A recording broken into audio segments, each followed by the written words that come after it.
ഹരി ഓം ഹരി ഓം ഹരി ഓം ഹരി ഓം ഹരി ഓം ഹരി ഓം ഹരി ഓം ഹരി ഓം ഹരി ഓം ഹരി ഓം ഹരി ഓം ഹരി ഓം.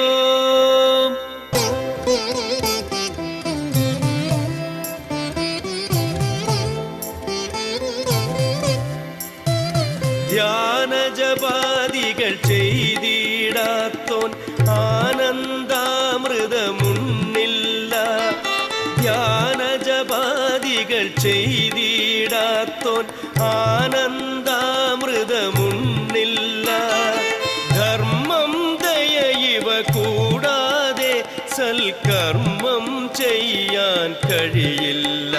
സൽക്കർമ്മം ചെയ്യാൻ കഴിയില്ല. ഹരി ഓം ഹരി ഓം ഹരി ഓം ഹരി ഓം ഹരി ഓം ഹരി ഓം ഹരി ഓം ഹരി ഓം ഹരി ഓം ഹരി ഓം ഹരി ഓം ഹരി ഓം. സംഘം മുഴുവൻ പോയിടാതെ സംസാരാഗ്നി കെടുകില്ല. സംഘം മുഴുവൻ പോയിടാതെ സംസാരാഗ്നി കെടുകില്ല. ഉള്ളിലസൂയയൊഴിഞ്ഞിടാതെ ഭഗവാൻ നേരിൽ വരുകില്ല. ഭഗവാൻ നേരിൽ വരുകില്ല. ഹരി ഓം ഹരി ഓം ഹരി ഓം ഹരി ഓം ഹരി ഓം ഹരി ഓം ഹരി ഓം ഹരി ഓം ഹരി ഓം ഹരി ഓം ഹരി ഓം ഹരി ഓം.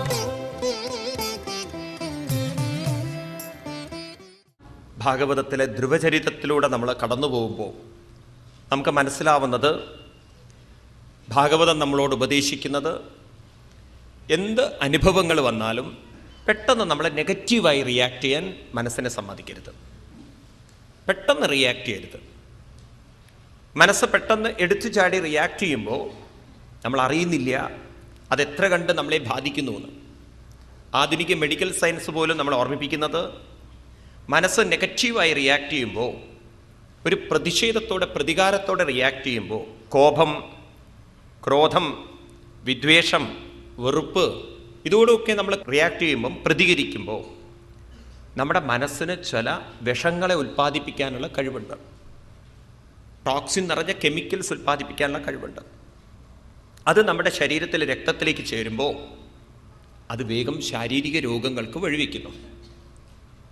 അതുകൊണ്ട് നമ്മളോട് പറയുന്നു, നിങ്ങൾ എന്ത് റിയാക്ട് ചെയ്യുമ്പോഴും ഒന്ന് ആലോചിച്ചുകൊണ്ട് പെട്ടെന്ന് എടുത്തു ചാടി റിയാക്ട് ചെയ്യാതിരിക്കും.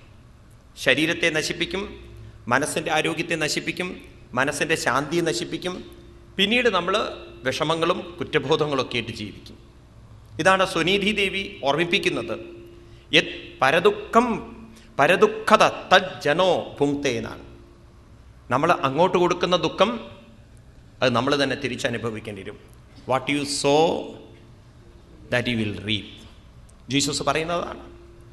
അതുകൊണ്ട് നമ്മുടെ ജീവിതത്തിൽ ഒരു നല്ലൊരു ജീവിതം നമുക്കുണ്ടാവണമെന്നുണ്ടെങ്കിൽ നമ്മൾ വളരെയധികം ശ്രദ്ധിക്കേണ്ട ഒന്നാണ് നമ്മുടെ ലോകത്തോടുള്ള അനുഭവത്തോടുള്ള പ്രതികരണം, റിയാക്ഷൻ, ആറ്റിറ്റ്യൂഡ്. ഒരിക്കൽ ഒരു സ്ഥലത്ത് ധാരാളം മലകളും അതിൻ്റെ ഇടയ്ക്ക് ഒരു പുഴയൊക്കെ ഉള്ളൊരു സ്ഥലമുണ്ട്.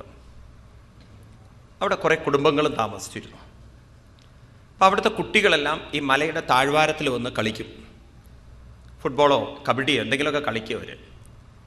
ഇപ്പോൾ ഒരു ദിവസം ഒരു വീട്ടിലെ കുട്ടി അവിടെ ആ മലയോരത്ത് വന്ന് നോക്കുമ്പോൾ ആരെയും കാണുന്നില്ല, സുഹൃത്തുക്കളെയൊക്കെ. അപ്പോൾ കുട്ടി ഉറക്കെ വിളിക്കുന്നുണ്ട് കുട്ടികളെ, കൂട്ടുകാരേ ഞാനിവിടെ ഉണ്ട് എന്ന്.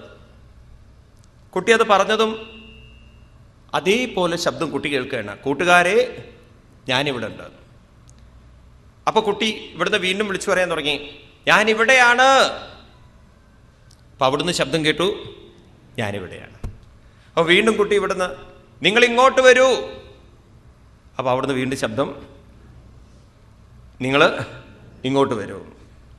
അപ്പോൾ ഈ കുട്ടിയുടെ വക, നീ അനുസരിക്കൂ ഞാൻ പറയുന്നത് എന്ന്. അപ്പോൾ അവിടുന്ന്, നീ അനുസരിക്കൂ ഞങ്ങൾ പറയണത്. ഉടനെ ഇവിടുന്ന് കുട്ടി, ധിക്കാരം പറയരുത് എന്ന്. അപ്പോൾ അവിടുന്ന്, ധിക്കാരം പറയരുതെന്ന്. അപ്പോൾ കുട്ടിക്ക് ഭയങ്കര ദേഷ്യം. അപ്പോൾ ഈ കുട്ടിയുടെ കണ്ണൊക്കെ അങ്ങോട്ട് മാറി. പിന്നെ കുട്ടി പറയാണ്, അനുസരിക്കാത്തവർ കഴുതകളാണ്. അപ്പോൾ അവിടുന്ന് ഇങ്ങോട്ട്, അനുസരിക്കാത്തവർ കഴുതകളാണെന്ന്. അപ്പം എന്താ, നീ എന്നെ പരിഹസിക്കുകയാണോ എന്ന്. അപ്പോൾ അവിടുന്ന്, പരിഹസിക്കുകയാണോ എന്ന്. അപ്പോൾ കുട്ടി, നീ കഴുതയാണ് എന്ന്. അപ്പം അവിടുന്ന്, നീ കഴുതയാണ്, നിൻ്റെ വീട്ടുകാർ കഴുതയാണ്, നിൻ്റെ വീട്ടുകാർ കഴുതയാണ്. കുട്ടിക്ക് അങ്ങോട്ട് ഭയങ്കര ദേഷ്യം വന്നു. കുട്ടി ആ വിഷമം കൊണ്ട്, നീ ഒന്നും ശരിയാവില്ല, നിങ്ങളുടെ കൂടെ നിന്ന് ഞാൻ കളിക്കാനില്ല, നീ നിൻ്റെ കൂടെ നിന്ന് കളിക്കുന്ന പ്രശ്നമില്ല. കുട്ടി പ്രതിഷേധിച്ച് വീട്ടിലേക്ക് വന്നു. അപ്പം അമ്മ കണ്ടു കുട്ടിയുടെ മുഖം. എന്ത് പറ്റിയടാ എന്ന് പറഞ്ഞു. ഞാനിങ്ങനെ കൂട്ടുകാരെ വിളിച്ചപ്പം എന്നെ ചീത്ത പറഞ്ഞു എന്ന്. ഉടനെ അച്ഛനോടിത് പറഞ്ഞു. അച്ഛനിത് കേട്ടപ്പോൾ അച്ഛൻ പറഞ്ഞു, കുട്ടാ, അവിടെ ആരുമില്ല വാസ്തവത്തിൽ. എന്താ ഉണ്ടായതെന്നറിയോ? നീ പറയുന്നതൊക്കെ ഈ മലയിൽ തട്ടിയിട്ട് പ്രതിധ്വനിച്ചുകൊണ്ട് വരികയാണ്. അതുകൊണ്ട് അച്ഛൻ മകനൊരു ജീവിതത്തിൻ്റെ പാഠം പറഞ്ഞു കൊടുക്കുകയാണ്. ജീവിതത്തിൽ നമ്മൾ മനസ്സിലാക്കേണ്ട ഒരു പാഠം, it is not the coincidence. ജീവിതത്തിലുണ്ടല്ലോ നമ്മൾ ആക്സിഡൻ്റ് എന്ന് പറയില്ലേ, അതല്ല സംഭവിക്കുന്നത് എന്ന്. പിന്നെ എന്താണ് സംഭവിക്കുന്നത്? ജീവിതത്തിലെ എല്ലാ അനുഭവങ്ങളും എടുത്ത് നോക്കിക്കഴിഞ്ഞാലും it is a reflection of our own attitude and our own action എന്നാണ്. എന്താ പറയുന്നത്? ഇറ്റ് ഈസ് ദി റിഫ്ലക്ഷനാണ്. നിങ്ങൾ കൊടുത്തു വെച്ചതാണ് നിങ്ങൾക്ക് തിരിച്ചു വരുന്നത്. അപ്പം നമ്മൾ ഈ ആക്സിഡൻ്റ് എന്നുള്ള പദം ഉപയോഗിക്കല്ലോ, കോയിൻസിഡൻസ് എന്നുള്ള പദം ഉപയോഗിക്കല്ലോ, അതൊക്കെ വെറും വിഡ്ഢിത്തങ്ങളാണ്. ആധ്യാത്മിക ദൃഷ്ടിയിലൂടെ നോക്കിക്കഴിഞ്ഞാൽ, പ്രകൃതിയുടെ നിയമത്തിലൂടെ നോക്കിക്കഴിഞ്ഞാൽ, എന്ത് നാം വെക്കുന്നുണ്ടോ അത് നമുക്ക് തിരിച്ചു വന്നിരിക്കും. അപ്പം life is not a coincidence, life is a reflection എന്നാണ് ഭാഗവതം പറഞ്ഞു തരുന്നത്. അത് നമ്മൾ ഉൾക്കൊള്ളാൻ ശ്രമിക്കണം. അപ്പം അങ്ങനെയാണെങ്കിൽ നമ്മൾ മാറ്റം വരുത്തേണ്ടത് എവിടെയാണ്? നമുക്ക് ഓരോരുത്തർക്കും എന്ത് തിരിച്ചു കിട്ടണോ, life will give back that which you give. നിങ്ങൾ എന്ത് കൊടുത്തിട്ടുണ്ടോ അത് നിങ്ങൾക്ക് തിരിച്ചു വരുമെങ്കിൽ, നമുക്ക് സ്നേഹം വേണമെന്നുണ്ടെങ്കിൽ നമ്മൾ എന്ത് വേണം? സ്നേഹം കൊടുക്കാൻ പഠിക്കണം. അത് നമ്മുടെ ജീവിതത്തിൽ പരിവർത്തനം വരുത്തണം. നിങ്ങൾക്ക് സന്തോഷം വേണമെന്നുണ്ടെങ്കിൽ നിങ്ങൾ മറ്റുള്ളവരോട് മുഖം കടിച്ചു പിടിച്ച് വർത്തമാനം പറയരുത്, നിങ്ങൾ സന്തോഷം കൊടുക്കണം. നിങ്ങൾക്ക് സുഖം വേണമെന്നുണ്ടെങ്കിൽ നമ്മൾ മറ്റുള്ളവർക്ക് സുഖം കൊടുക്കണം. അപ്പം നമ്മുടെ ഭാഗത്ത് നിന്ന് മാറ്റം വരുത്തിക്കൊണ്ട് വേണം നമ്മൾ സമൂഹത്തെ പരിവർത്തനം വരുത്താൻ. ഒരിക്കലൊരു രാജാവ്, അദ്ദേഹം വലിയ മൃഗങ്ങളെയൊക്കെ പ്രേമിക്കുന്ന, ജീവജാലങ്ങളെ പ്രേമിക്കുന്ന, ഇഷ്ടപ്പെടുന്ന ഒരാളായിരുന്നു. അദ്ദേഹത്തിന് എവിടുന്ന് ഒരു തത്തയെ കിട്ടി. നല്ല ചന്തമുള്ളൊരു തത്ത. ഈ തത്തയെ അദ്ദേഹം വളരെ സ്നേഹിച്ച് രാജാവിൻ്റെ മനസ്സ് ശരിക്കും അറിയുന്നൊരു തത്ത, സ്വതന്ത്രമായിട്ട് കൊട്ടാരത്തിൽ പറക്കാൻ സ്വാതന്ത്ര്യമുള്ള തത്ത.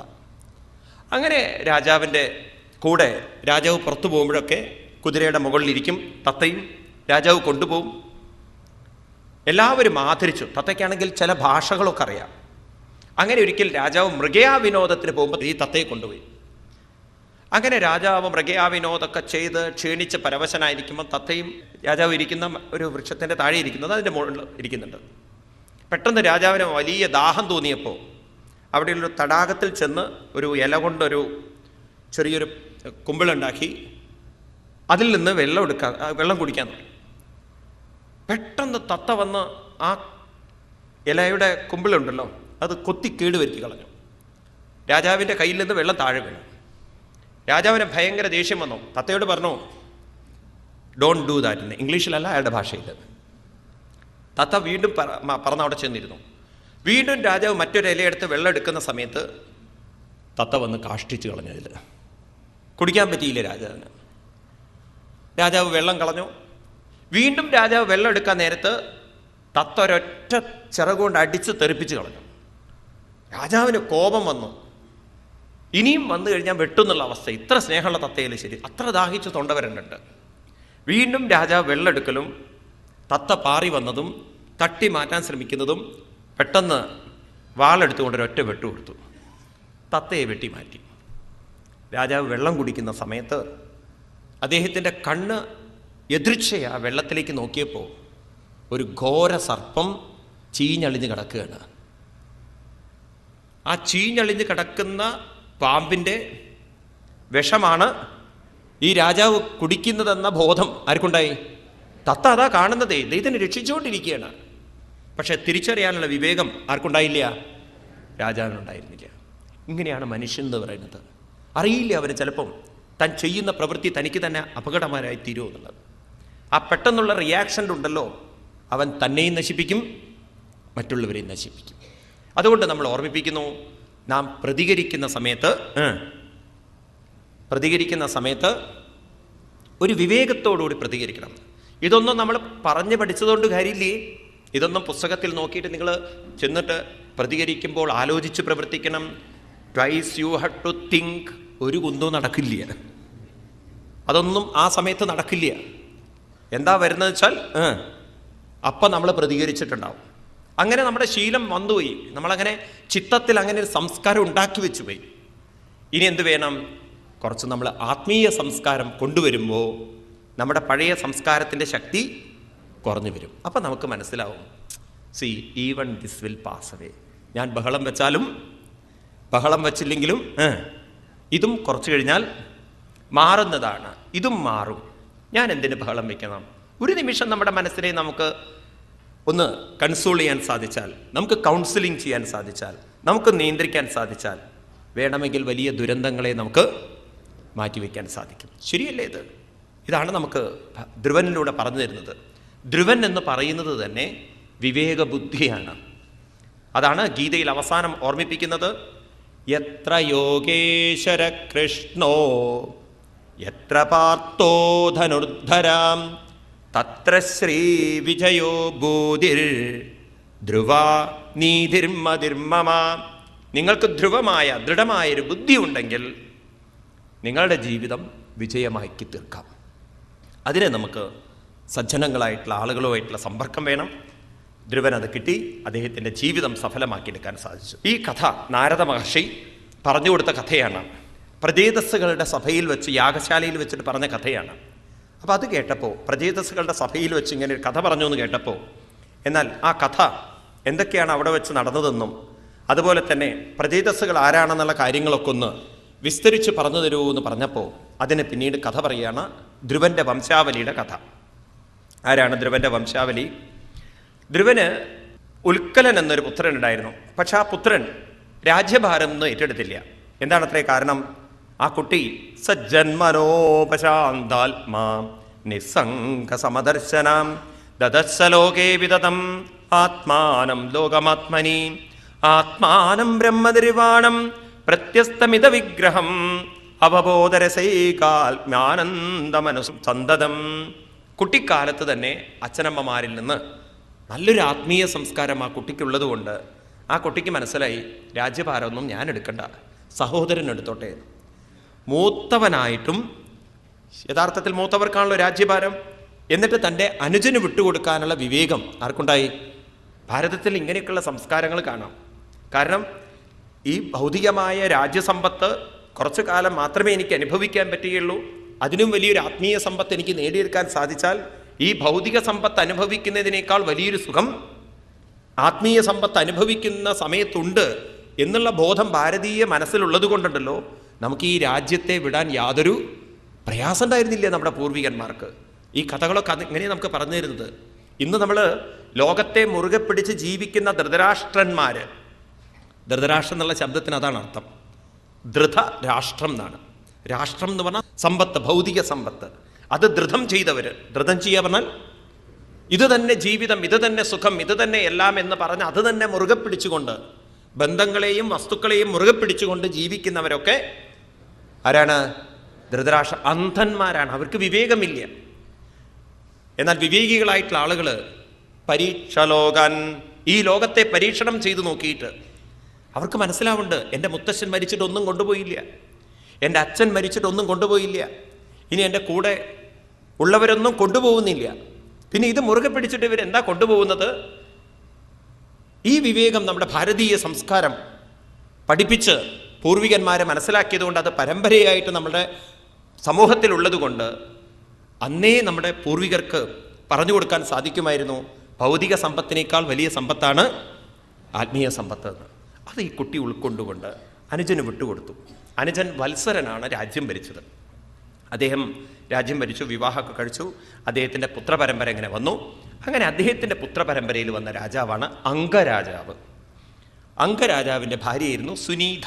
അങ്ങനെ ഒരു പത്നിയാണ് കല്യാണം കഴിച്ചത്. അദ്ദേഹത്തിന് കുട്ടികളുണ്ടായിരുന്നില്ല. അപ്പോൾ ആ കഥയാണ് ഇനി വിസ്തരിച്ച് പറയാൻ പോകുന്നത്. അദ്ദേഹം പുത്രന്മാർക്ക് വേണ്ടിയിട്ട് യാഗങ്ങളൊക്കെ നടത്തി. പാവം ആദ്യം പുത്രനില്ലാത്ത ദുഃഖമായിരുന്നു.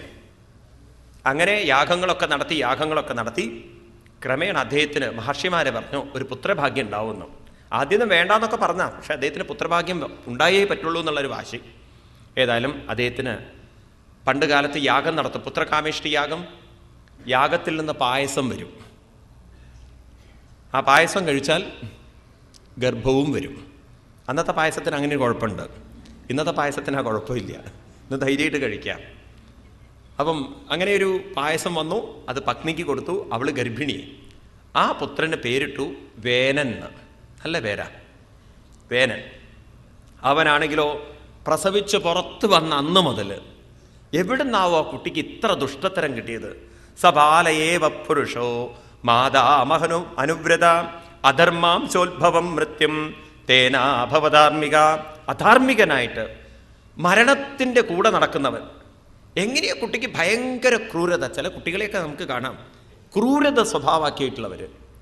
അടുത്ത കാലത്ത് നിങ്ങൾ താലിബാനിലൊരു കുട്ടിയുടെ ചിത്രം ഇവർ CNN പുറത്തു വിട്ടപ്പോൾ അത് ഞാൻ കാണാൻ ഇടവന്നു.